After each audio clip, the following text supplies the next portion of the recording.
Hello, everybody. This is the Chocolate News Podcast. I'm your co-host, John Alexander Reese. And I'm your co-host, Andrea Carter. And if you did not know, the Cincinnati Herald has been around since 1955 and is the leading African American owned newspaper in the greater Cincinnati area and northern Kentucky area. How's it going, Andrea? It's going great, John. It is an exciting week. I'm a happy camper. The Olympics are over. I missed the closing ceremonies, but I'm going to catch them on YouTube. Yeah, they were great. Were they? I heard about Tom Oh, Cruise and I was like, ooh, yes. Yes. It got me already pumped for the Olympics in 4 years, which is happening in Los Angeles, if you did not know. wow, that hasn't happened in what? Since the 80s, I think. Yeah, I mean, it's been a Yeah. while. Yeah. But was Tom Cruise acting like Jack Reacher or was he doing Mission Impossible? Nah, this was full Mission Impossible. I'm surprised there wasn't an ad for the next movie attached to it. How many there He, been? There've been like what, three or four, five? oh, there's been seven. Oh, knows Yeah. how much I pay attention. Yeah. The last one, the seventh one was pretty good. It ended on a cliffhanger, but it was pretty good though. Didn't he get married in one or have a girl in one or not? Or He got married in one of them, and I can't tell you what happened to that plot line. I don't remember. okay. But I, yeah, the closing ceremonies were amazing. Tom Cruise zip lined into the French stadium or whatever, carried the flag, got on an airplane, handed off the flag to another Olympic athlete, I guess, when he landed. And then all the people were running through the streets of LA and eventually got to the beach and Snoop Dogg was rapping. Dr. Dre joined him and everything. Red Hot Chili Peppers were there. Billie Eilish was there. It was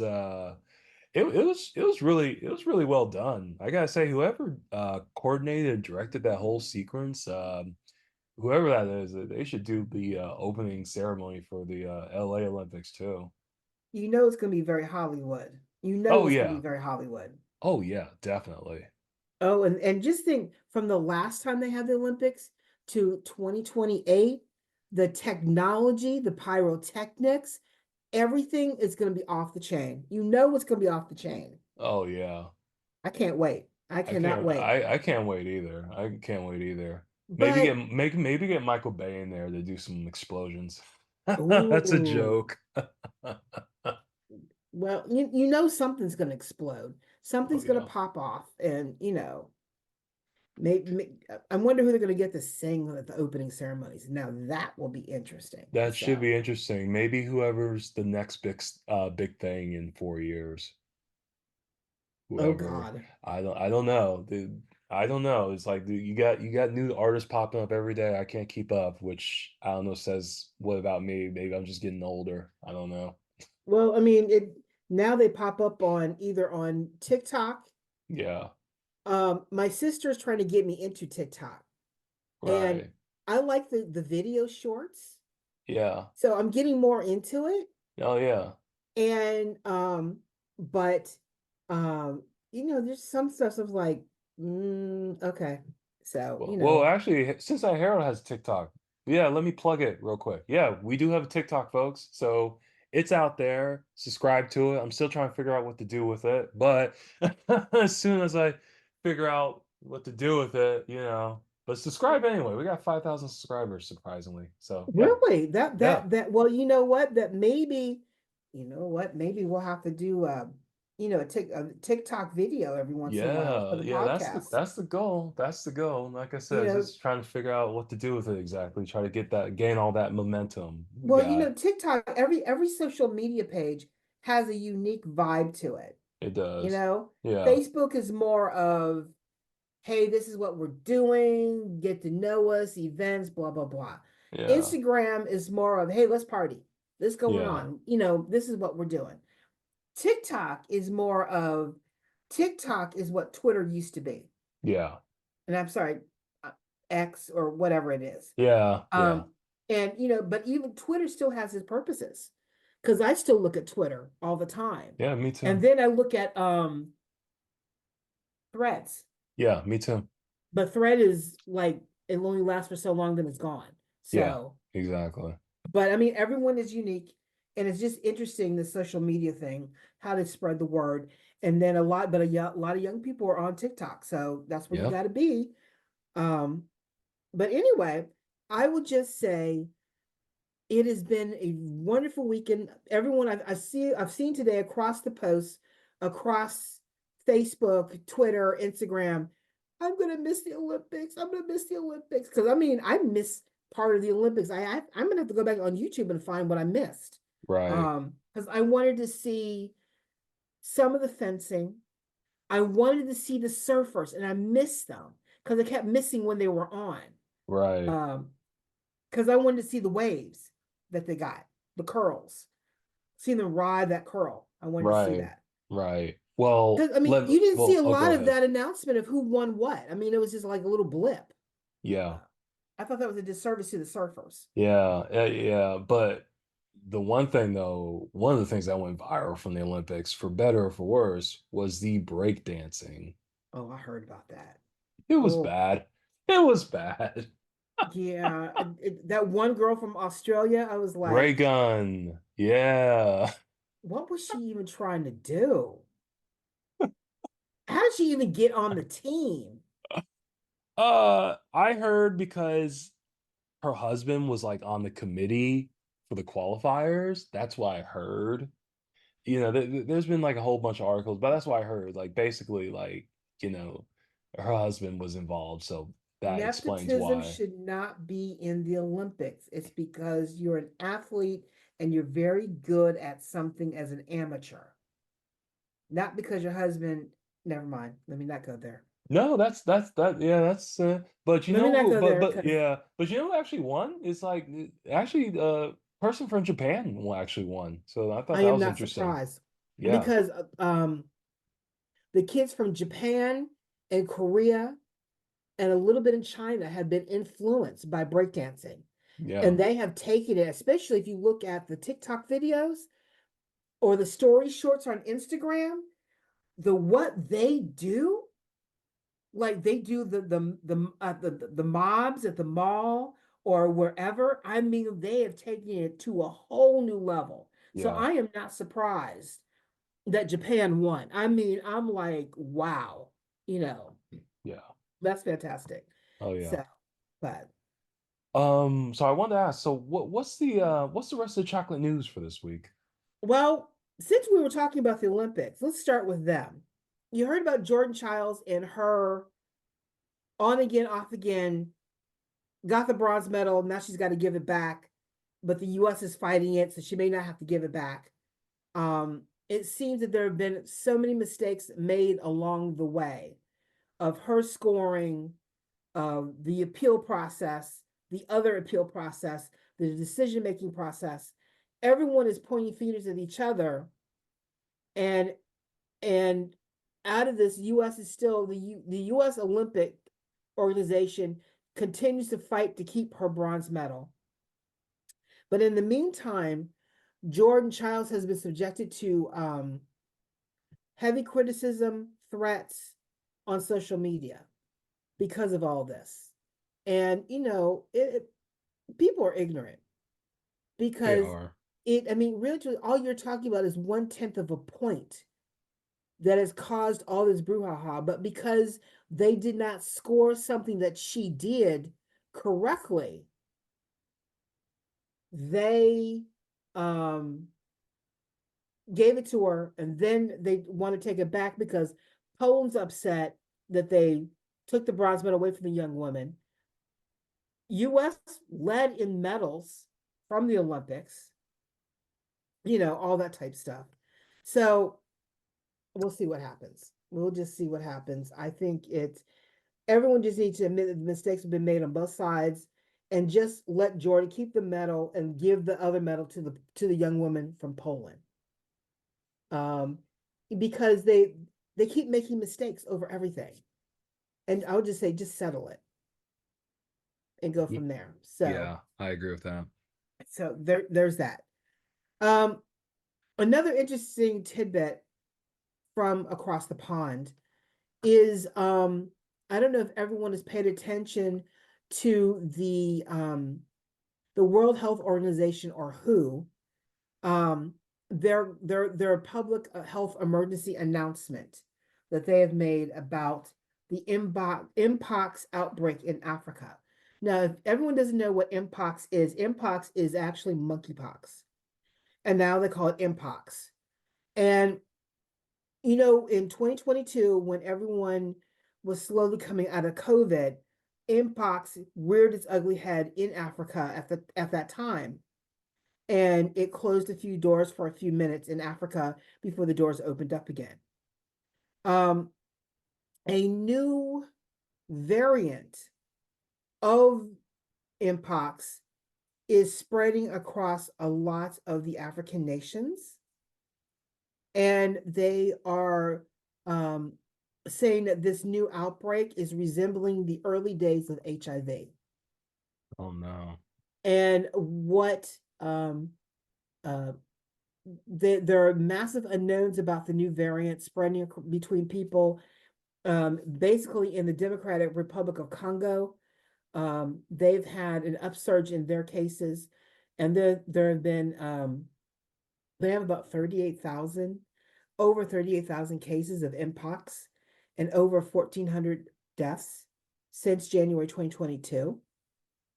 Um, and um, and this year alone, they have had 524 deaths and over 14,000 cases. So this new type is causing havoc.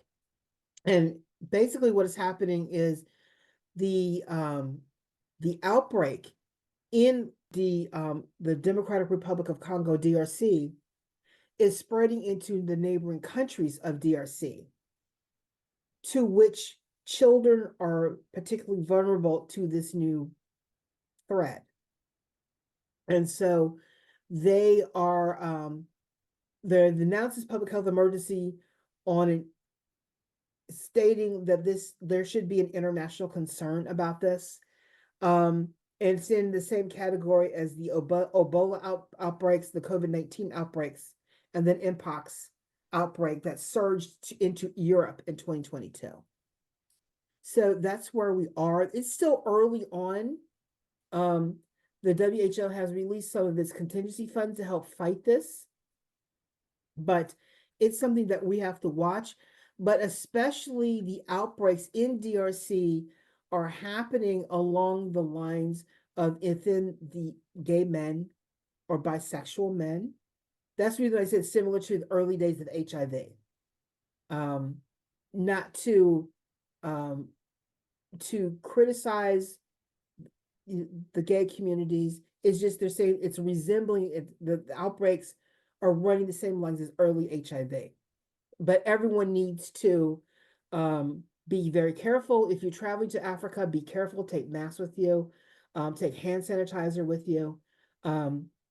I don't know how the contagion is getting into people, so you don't know if it's right now, because early as HIV, that means exchanging of fluids sexually, but eventually it could become airborne, or it could become something else. So, you just have to be careful who you touch, where you touch, wash your hands, be very, very careful. And as we get more updates on this, we'll update you. So that's the overview of this HO World Health Emergency.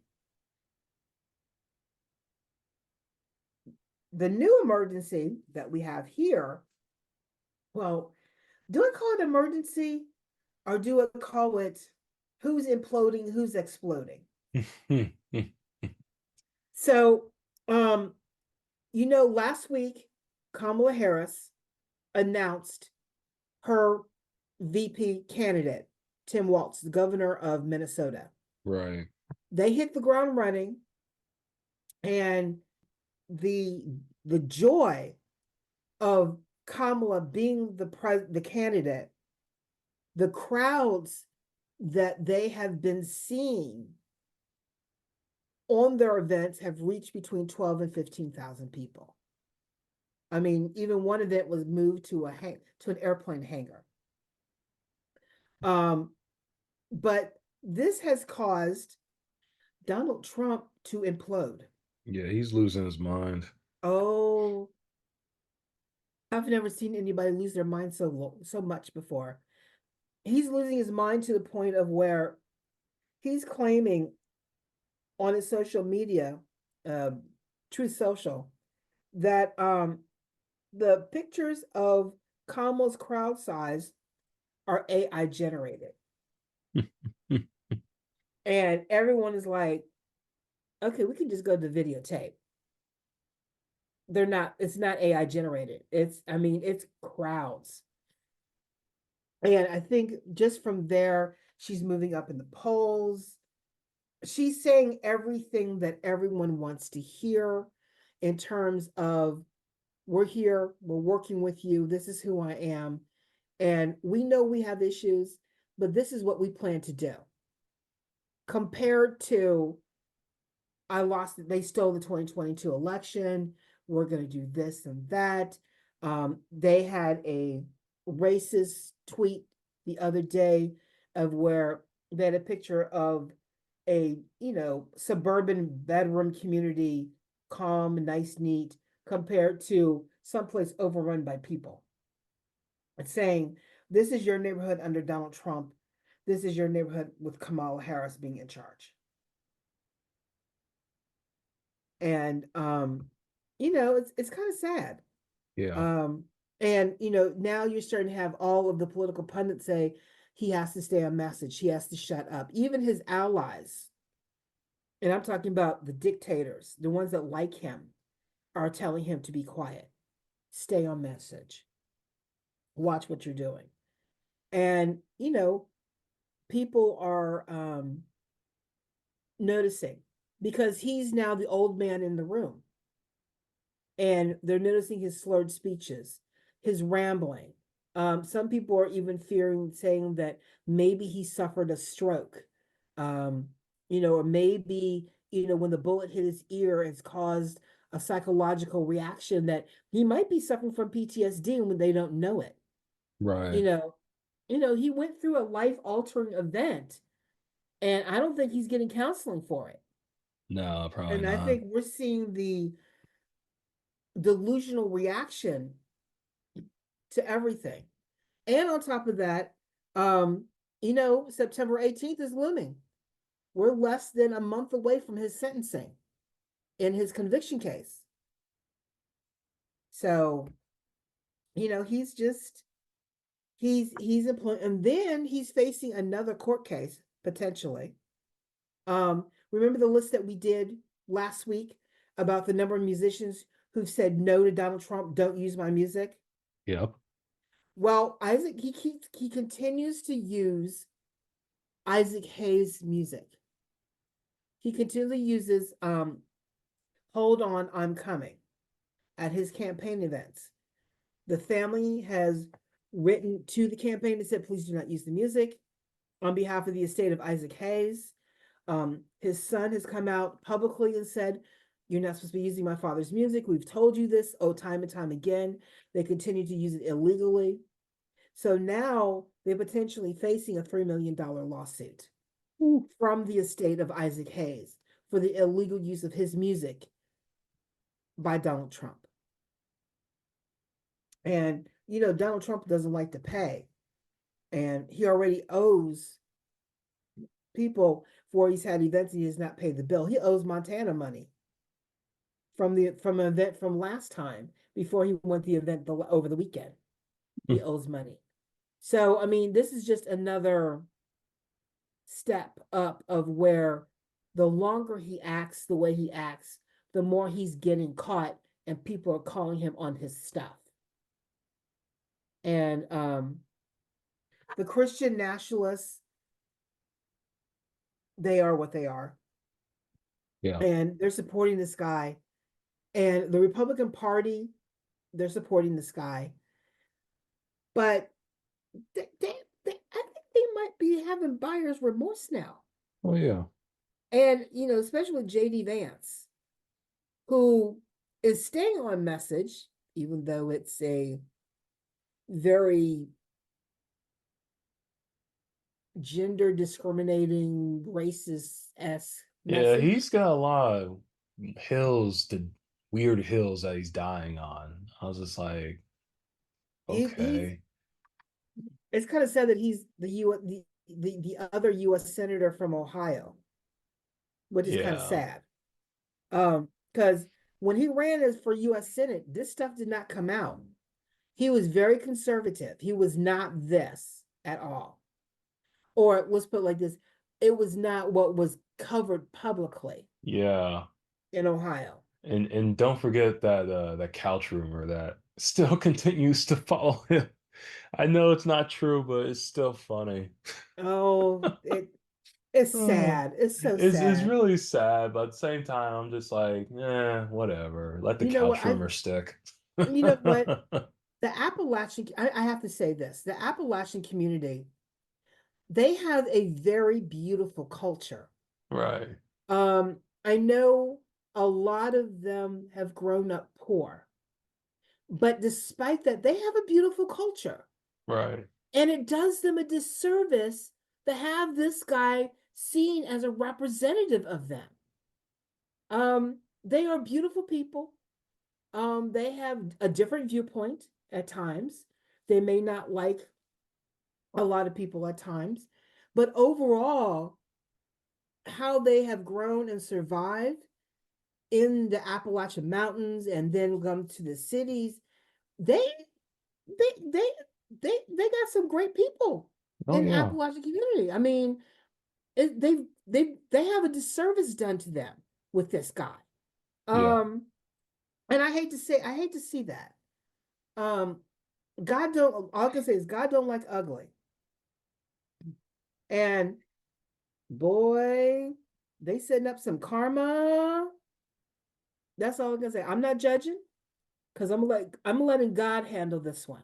right. You know, I'm letting God's gonna handle Donald and God's gonna handle JD and everyone else who follows them. God's handling that. So, you know, but anyway, so we're going to continue to watch as these events unfold, and we'll see what happens um, with that. Um, the other thing political is as a member of NABJ, um, the fallout continues from um, from Donald Trump appearing on stage at NABJ. How he was ugly to the moderators. He was ugly to the people in the audience. He was his usual self. Mm-hmm.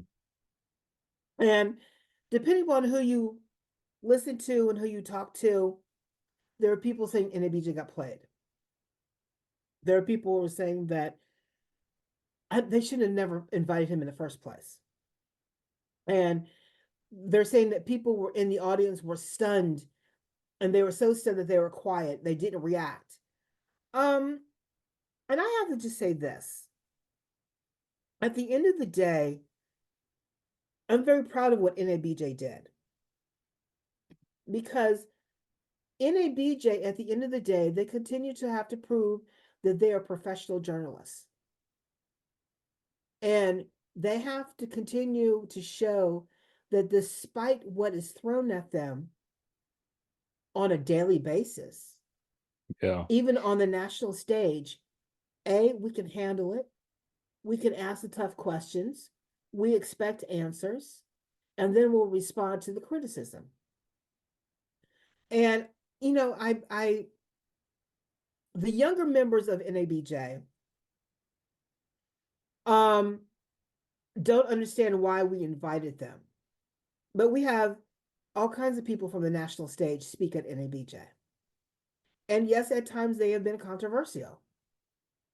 You know, I told you the story about George Bush coming to Unity Conference and how he got chastised into appearing at NABJ because he was in the same area at the same time of the convention, attending a fundraiser, but he couldn't come to the convention. And he got pushed and bullied and shoved and chastised for not showing up. And he finally did a walkthrough and shook a couple of hands. But we got him to show up. He didn't say anything, but he showed up. And we've had that obligatory, okay, I'll put an appearance to racism in your face. It's not easy being a journalist. It's not easy being a Black journalist. And I just say to everyone, suck it up. Recognize that at the end of the day, we did our job and we move on. Mm-hmm. And that's it. That's all I got. So speaking of the Black community, um, you know how I like finding fun stories. And the best story that I found is you don't hear often people recognizing their descendants taken from Africa to America. Right. And there are some in Africa from some African nations. They think they're better than us because they grew up in Africa. We got our ancestors were in basically in handcuffs, brought over as slaves, and we didn't fight and rebel. And they were, quote, lesser, which is not true.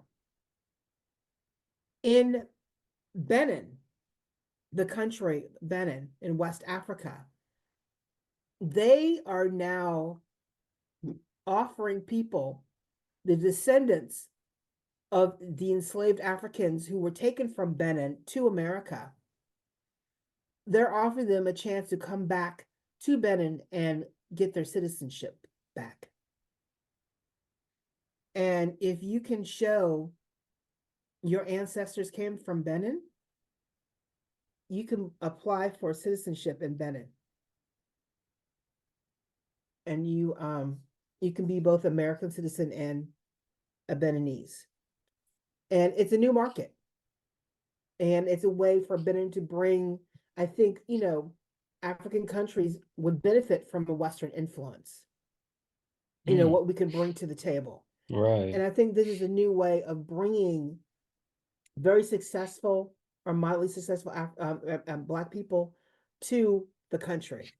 Just real quick, I was Yeah. just like Googling Benin real quick. And apparently that's the birthplace for the voodoo religion. So I just thought that was Oh, fascinating. really? Yeah. That the voodoo came from there? That's what quick Google search said. Oh, Yeah. oh, Yeah. that is, oh, that is a very interesting religion, Hmm. Um, that is, I know they worship gods and it's a very natural religion. Right. I should say natural. They honor the spirits. Hmm. Um, and and I think that is, I know, and a lot of people from Benin, taken from Benin, ended up in New Orleans, Right. where New Orleans is the center of voodoo in America. And when I lived in Louisiana, I heard about it, and I heard a little bit about it. I mean, I didn't get to see or experience anything of it. Not that you really want to experience anything of it, but I mean, in terms of an explanation. But that I find that fascinating that they do have the in New Orleans National Voodoo Day, Hmm. which I'm like, ooh, that's interesting. I wonder what they pull out for that day. Yeah. So, Right. but I think it's on my travel bucket list, Benin. Because it's Benin, um, no, not Mandela was in where was Mandela? Nelson South Mandela? Yeah. South Africa. Right. Yeah. Ooh, I could not think of it.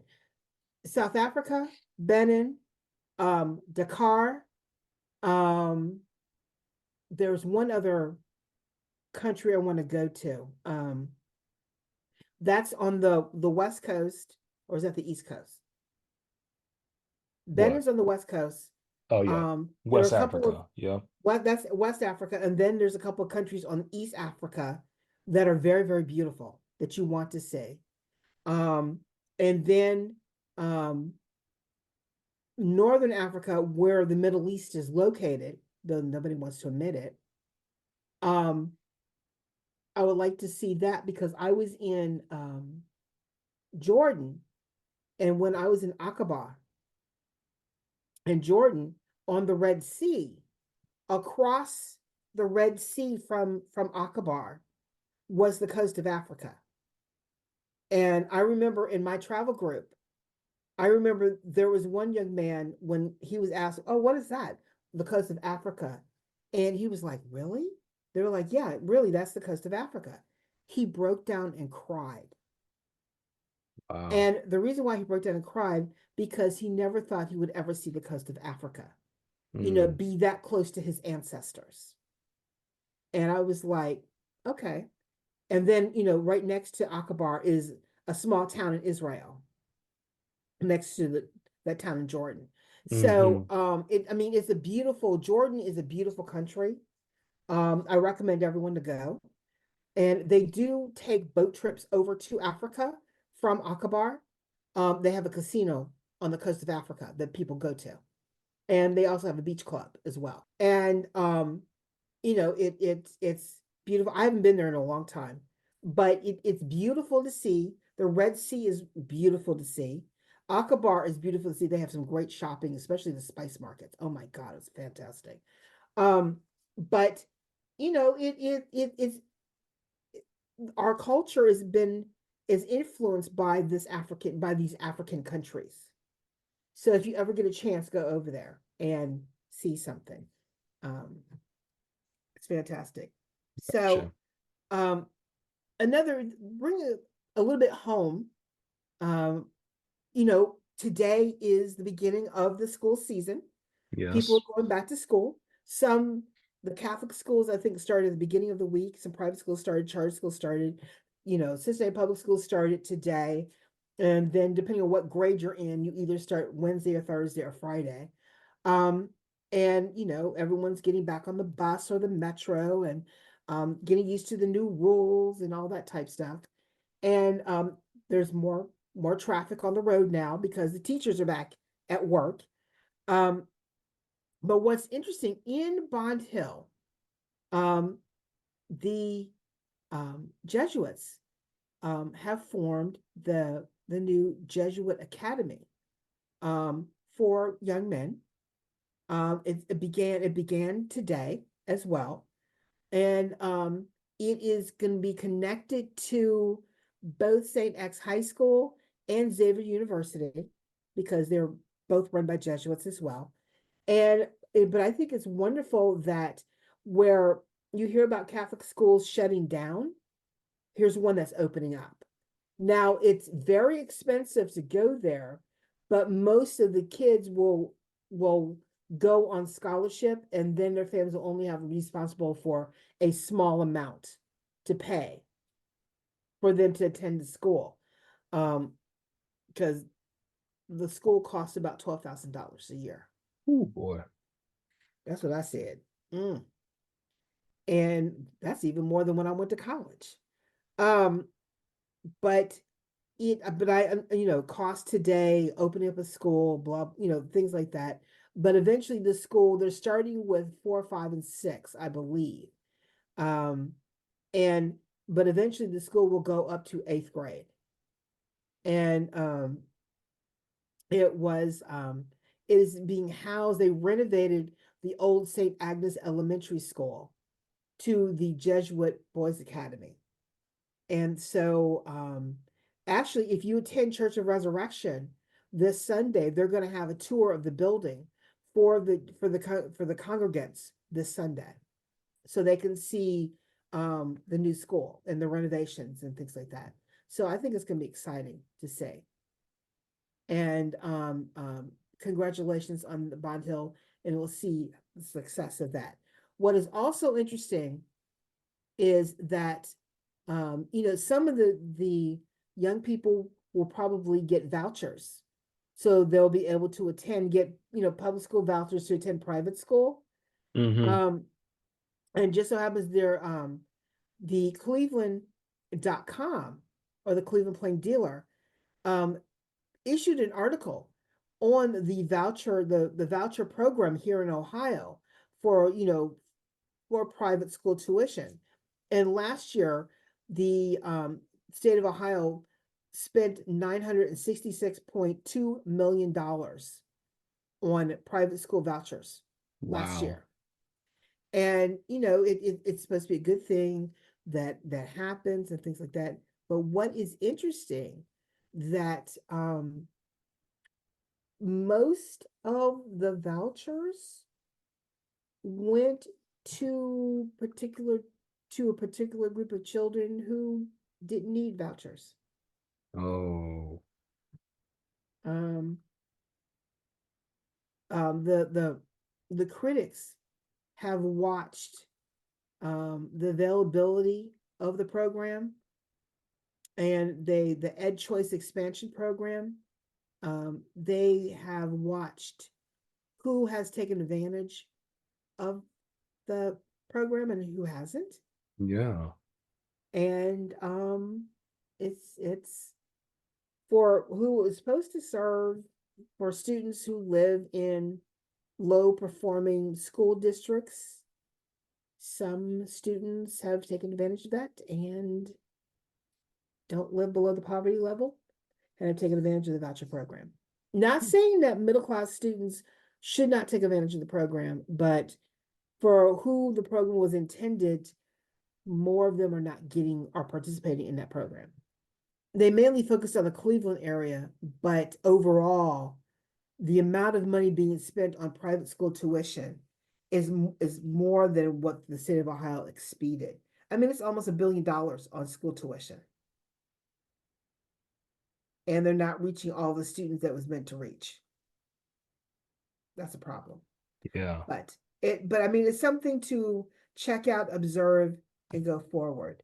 And then last but not least, because it is the school year, Metro is thinking about changing where people transfer from the bus routes. Instead of using Government Square, they're thinking about switching to the Riverfront Transit Center, which is located on the banks.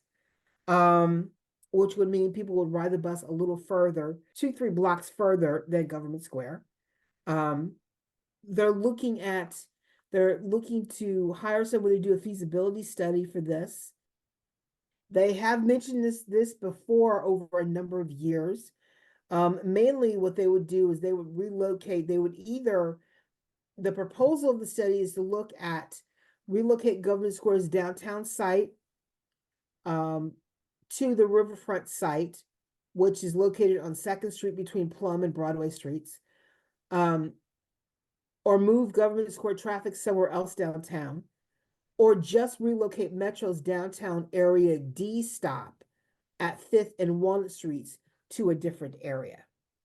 So they're looking at what is, cost effectiveness, sustainability. They're looking at what's going to benefit the most.